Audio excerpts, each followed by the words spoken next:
Père, du Fils et du Saint-Esprit. En entrant dans ce monde, le Fils de Dieu est déposé à l'endroit où les animaux vont manger. La paille devient le premier berceau pour Jésus qui se révèle être le pain descendu du ciel. C'est ce que nous dit le pape François lorsqu'il nous parle de l'importance de la crèche. Elle est importante tout d'abord parce qu'elle manifeste la tendresse de Dieu.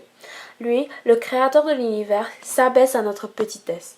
En Jésus, le Père nous a donné un frère qui vient nous chercher quand nous sommes désorientés et que nous perdons notre direction. Un ami fidèle qui est toujours près de nous. Il nous a donné son Fils qui nous pardonne et nous révèle. Au cours des prochains jours, contemplons le mystère de la crèche dans toute sa splendeur et dans toute sa simplicité, que ce soit à l'église, à l'école ou à la maison. Comme les bergers, nous te prions Seigneur d'ouvrir notre cœur pour que nous nous laissions émerveiller. Au nom du Père, du Fils et du Saint-Esprit. Amen. Moi seul nous sait qui l'on est, Samuel Genet.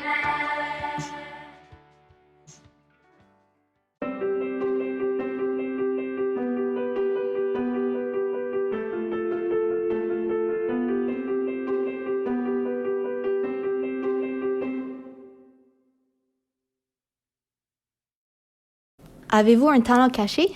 Avez-vous de la difficulté à trouver le moment idéal pour le présenter? Mercredi prochain, c'est votre jour de chance.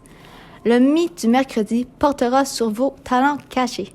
Si vous avez la voix d'un ange en chantant, si vos mains sont habiles pour jongler ou faire des tours de magie, si vous jouez du violon comme Madame Chiarello ou d'un autre instrument, ou si votre langue est assez longue pour toucher le bout de votre nez, vous êtes invité à participer au mythe du mercredi le 22 décembre. Madame Riendo et moi attendons avec impatience de voir ce que vous nous réservez.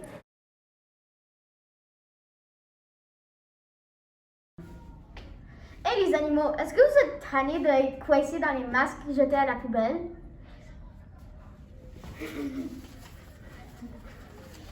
Eh bien, avec cette nouvelle invention, tu peux recycler ton masque et les animaux ne vont pas être en danger.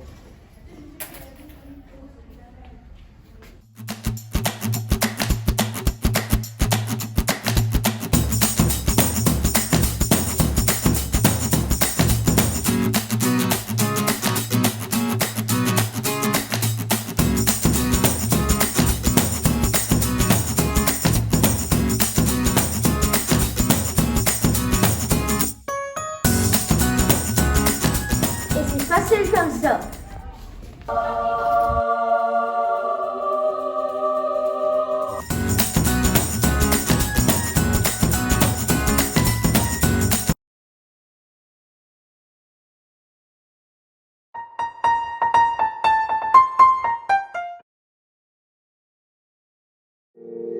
Rempli le panier de samedi. Fais un sacrifice de la dentifrice. Tu gêné. Donne une carte cadeau. Des gants pour se garder chaud. Remplis le panier.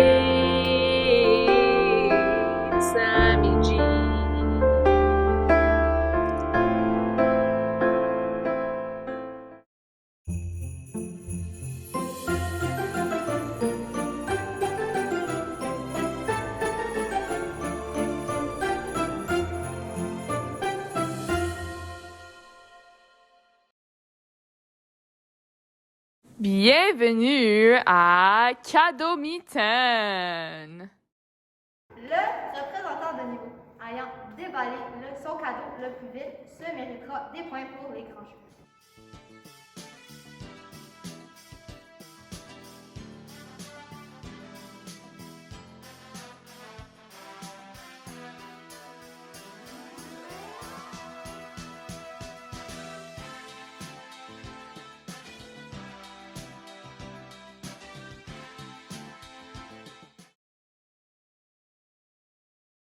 Tu m'emballes comme un cadeau.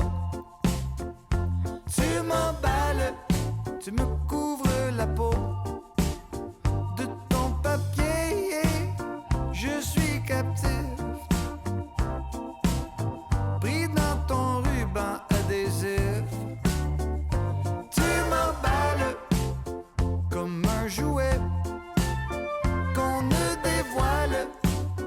jour de Noël. Sous ton sapin, je vais attendre. Ouvre-moi le 25 décembre. Dans mon cœur, un coup d'éclat quand je t'ai vu au centre d'achat, derrière ta station d'emballage. Là, chaque année, autant de fêtes tournent en boucle sur ma tête. Mademoiselle, je suis ton cadeau de Noël. Tu m'emballes comme un cadeau.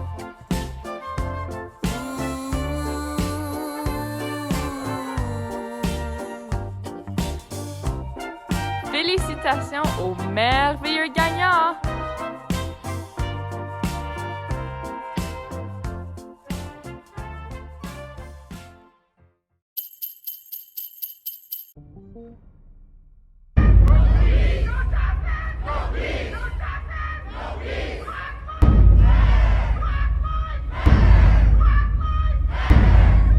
Un moment de silence pour toutes les personnes noires autour du monde. Nous ne parlons pas seulement des États-Unis ni du Canada. Nous parlons de l'Afrique, nous parlons de l'Europe, nous parlons de l'Australie, nous parlons de l'Asie, partout.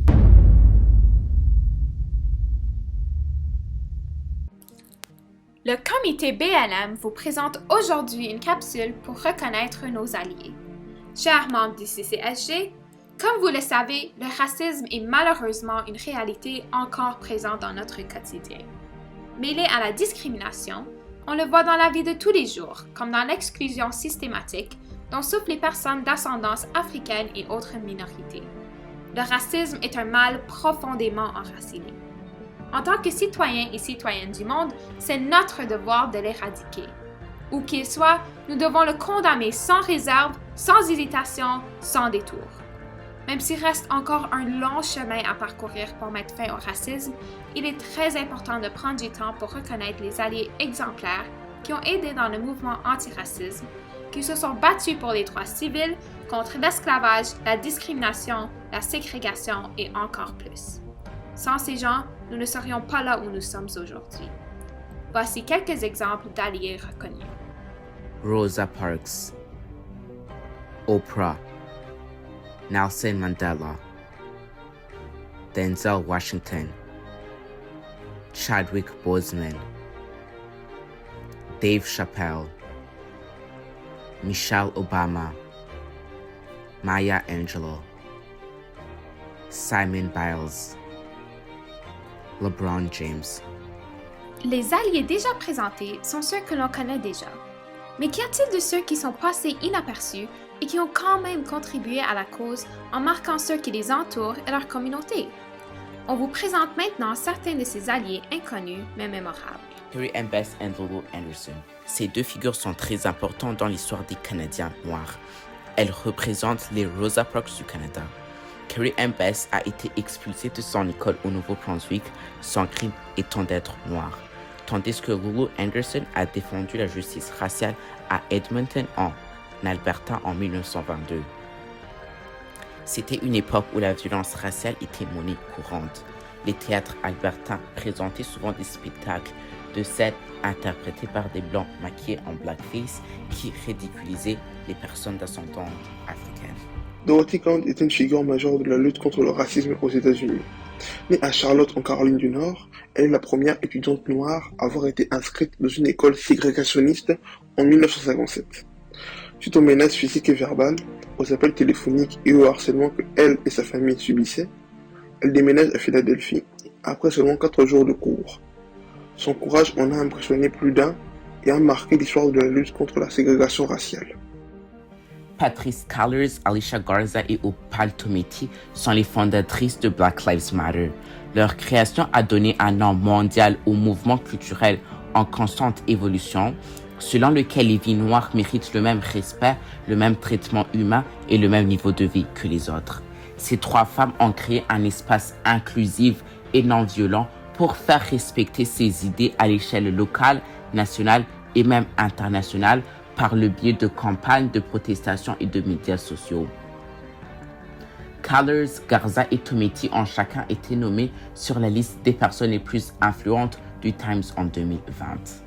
John Lewis était un pilier de la justice sociale et un ardent défenseur des manifestations non violentes pour les droits civiques. Il a été arrêté plusieurs fois dans le Jim Crow South pour avoir organisé des sit-ins dans des comptoirs repas ségrégés et participé au Freedom Rides de 1961. John Lewis était le plus jeune orateur et organisateur de la marche sur Washington. Il a également dirigé la marche de Selma à Montgomery, en Alabama, et au croisement du pont Peters, connu sous le nom de Bloody Sunday, alors que les soldats de l'État attaquaient brutalement les manifestants. L'homme politique a également été récipiendaire de la médaille présidentielle de la liberté qui lui a été décernée par Barack Obama en 2011. Margaret Sloan Hunter est une féministe qui en 1973 a fondé la National Black Feminist Organization, qui avait pour but de traiter spécifiquement les problèmes qui touchaient les femmes noires aux États-Unis. Elle a travaillé également avec d'autres grands leaders du mouvement noir aux États-Unis, comme Martin Luther King. Robert Smalls. Smalls était un esclave sur un navire de transport confédéré lorsqu'il a dirigé un soulèvement qui a libéré les personnes détenues à bord. Cette révolte a conduit Abraham Lincoln à reconsidérer l'utilisation des Afro-Américains comme soldats pendant la guerre civile, ce à quoi beaucoup s'opposaient. Smalls servira plus tard au Congrès des États-Unis. Tarana Burke est la fondatrice de MeToo, un groupe d'activistes aidant les survivants de violences sexuelles. Une décennie après sa fondation, le slogan du groupe est devenu le hashtag MeToo, que des millions de femmes du monde entier ont utilisé pour partager leurs histoires d'abus sexuels, faisant tomber plusieurs hommes puissants dans le processus. Le travail et la vie de Burke a consisté à aider les personnes de couleur et les groupes marginalisés, principalement des jeunes femmes noires. Je tiens également à vous remercier, vous nos alliés de SAM, vous qui avez participé aux manifestations BLM de l'année passée. Vous avez marché et protesté, vous avez exigé que vos voix soient entendues puisque c'était une époque où nous ne pouvons plus rester silencieux. Quand le monde ressentait les injustices, vous avez pris votre chagrin et votre indignation et vous les avez mis en action. Et vous avez montré que votre génération est celle qui va conquérir ces injustices. Le changement ne se produit que si nous nous éduquons tous, si nous nous tenons mutuellement responsables lorsque nous voyons une injustice prendre place. Les manifestations qui ont pris place n'étaient pas juste pour le meurtre de George Floyd. Elles évoquaient des décennies d'angoisse et de frustration face à l'inégalité de traitement et à l'échec de la réforme des pratiques policières et du système de justice pénale au sens large. Et c'est notre devoir d'exiger que les choses changent. Être un allié est l'idée de se rassembler, de se supporter, de s'écouter et de s'entraider à dénoncer les injustices véhiculées. Être un allié donne espoir que le changement est possible, qu'ensemble, nous pouvons construire un monde où la justice est un concept humanitaire. Il est temps de reconnaître et de redresser ces torts de longue date et d'en soigner les séquelles. Il est temps de créer une société fondée sur l'équité, l'égalité, la solidarité et le respect. Proclamons partout que tous les êtres humains naissent égaux afin que nous puissions tous et toutes vivre dans un monde de paix, de dignité et de possibilités. Je vous invite à continuer d'utiliser votre voix pour rappeler que la vie des Noirs compte. La vie des Noirs compte tous les jours, pas juste en février. Aujourd'hui, des étiquettes seront distribuées en classe. On vous invite à les porter afin de démontrer que vous êtes alliés et solidaires au groupe BLM.